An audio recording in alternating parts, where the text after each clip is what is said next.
Let's get something straight. Riff isn't that bad, and Riff didn't ruin Barney and Friends.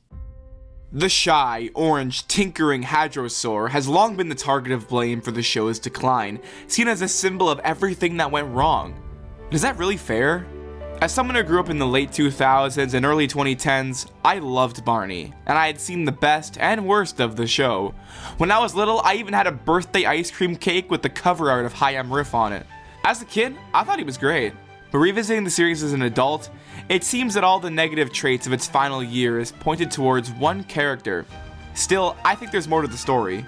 To understand why Riff is so polarizing, we need to look at what Barney and Friends was, what it became, and how this little dino got caught in the middle. Welcome to the Barney Desk.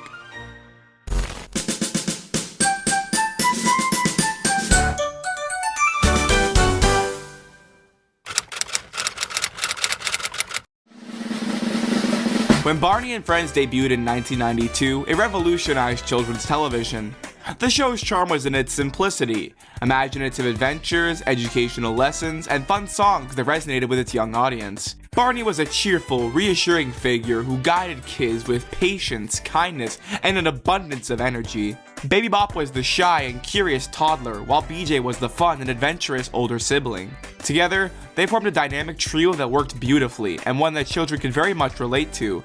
Even after Hit Entertainment acquired the series in 2001, Barney retained much of its appeal. Seasons 7 and 8, while introducing some changes like a shift away from a school, now a park, new human characters, and most notably switch-ups in the vocal and physical performance of Barney, it was more or less the same. Maybe just like slightly not as good as what came before, but it was certainly good enough.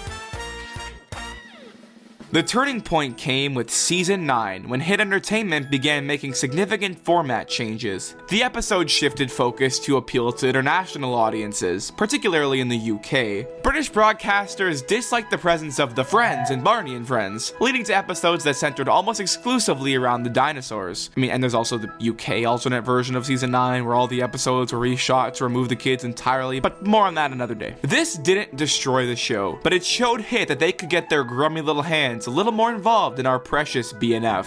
Or I guess just B now. That would be a lame title sequence. By season 10, the show introduced an entirely new format. 2 11-minute segments instead of the traditional 30-minute episodes. This format, combined with the new conflict-based writing style, marked a dramatic departure from Barney's original tone. Episodes increasingly relied on people being angry or squabbling between each other, most notably Baby Bop and BJ always in some kind of argument that was never BJ's fault, just as for BJ. Conflict itself was not the problem. It had always been a subtle and effective part of the series, thanks in large part to the talented writing team, most notably Stephen White, who became Barney and Friends' main writer and had been with the show since its early days. Such examples would be like in An Adventure in Make-Believe, where BJ struggles to use his imagination, or in I Can Do That, where Baby Bop feels discouraged, believing there are many things she can't do. Both episodes present natural conflicts rooted in characters' personalities, resolving them with positive reinforcement and teamwork while delivering meaningful lessons in an age-appropriate way. You even had episodes like Caring Means Sharing, or the conflicts at the beginning of the episode, and that just sets the theme going forward. Of course, we aren't in the previous part of the series, and it really began to show by season 10, most notably with the dinosaurs. These three dork nozzles underwent some major personality changes that alienated longtime viewers of the show. Baby Bop, a once shy and endearing toddler, became whiny and complaining and overly dramatic. BJ, the fun and rowdy big brother as well as the best character in the show, no less considering all the character growth he went through throughout the entire series, including figuring out how to use his imagination and putting on a dress and tiara for Baby Bop, turned moody and became a liar, like when he took credit for one of the kids' paintings and kept this lie going for most of the episode because the kids kept glazing the painting in the whole truth. Barney just kind of lets this happen. Also, in the Emperor's Contest, he puts on this kind of problematic accent. It's not like super relevant to this, but I wanted to mention it anyway. Barney, the heart of the entire show, remained like somewhat consistent in character, but became significantly less dynamic due to a vastly inferior costume design and directives that required Dean Wett and Carrie Stinson to tone down their vocal and physical performance. While no one could have gotten close to the dual brilliance of Bob West's voice and David Joyner's physicality, even during seasons 7 and 8, the decision to to limit Dean and Carrie's expressive range left Barney with barely anything that he was known for. It made him feel stale and uninspired, often reduced to just being there rather than serving as the energetic, charismatic guide he once was. How do you turn this guy into this? You know, doing something kind adds to the kindness counter.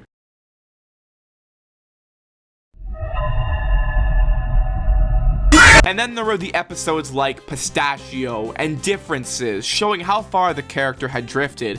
In Pistachio, Barney struggles with a bizarre addiction to the nut in question, and the other dinos have to try and help him realize that his addiction is getting in the way of his life. Watch Barney Millennium's video on Pistachio for more detail. It's great, and it just shows how absurd the episode is. And then there's Differences, where he's portrayed as sad and insecure about being too big for certain things, needing to be taught lessons instead of teaching them. These weren't moments of growth, they were complete rewrites of the character for the sake of forced conflict. Stephen White has since stated that this was how Hit wanted the show to be, and that the episodes no longer felt like Barney to him. This decline in tone and character consistency left the series feeling hollow, with Barney and his friends no longer resembling the dynamic figures that had once captured the hearts of children everywhere.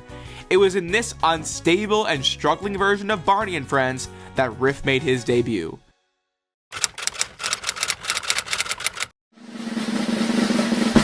He was meant to inject fresh energy into the series, a music-loving, tinkering hadrosaur with a shy yet inventive personality, and the cousin of Baby Bop and BJ, whom they had, of course, never mentioned before. Initially envisioned as outgoing and described as urban during auditions, Riff was reworked into a reserved character who liked music and inventing things. His design had a pretty cool glow effect where his crest would light up whenever he heard music or he was excited, and Michaela Diaz gave a really good voice to the character, always super energetic and fun to listen to. Riff's sensitive nature filled a void left by Baby Bop, who had outgrown her role as the shy character.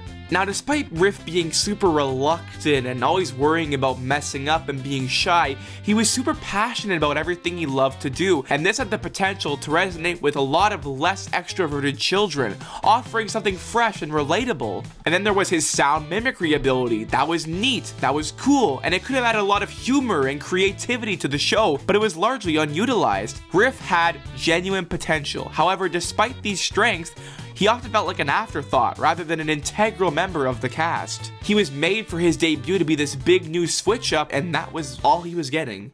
But I think it's important to understand that Riff wasn't the problem here, the executives were. They pushed for dramatic format changes that fundamentally altered the show's tone and structure. The move to conflict-based storytelling created episodes that felt just uncomfortable and inappropriate for preschoolers. You think little Timmy is gonna watch Bop Till You Drop and understand the moral? I don't understand the moral. Like, let your friends take advantage of you because they're feeling bad and they're hurting, so you have to conform to what they... The defenders of Season 10, I'm sure there are 4 of you, like to say that us Barney purists hate conflict entirely and that it has no place in this purple reptile show. But see, we don't hate conflict in Barney and Friends because it exists. We hate it because it was written at the expense of the very established personalities of these characters. From a fan's perspective, Riff had a lot stacked against him. He wasn't introduced during Barney's peak years, so many viewers didn't grow up with him or form the same emotional connection they had with Baby Bop and BJ. In fact, some of the 90s viewers barely even knew who BJ was, so the addition of yet another dinosaur often felt unnecessary to those who were already disconnected from the show. Those who didn't passionately dislike it, that is. For the fans who could actually spell Riff, it was just proving more and more that the show and the characters they loved were gone. And it just became all too easy to point fingers at the shy little dinosaur guy. To them, the devil was orange and lit up to music.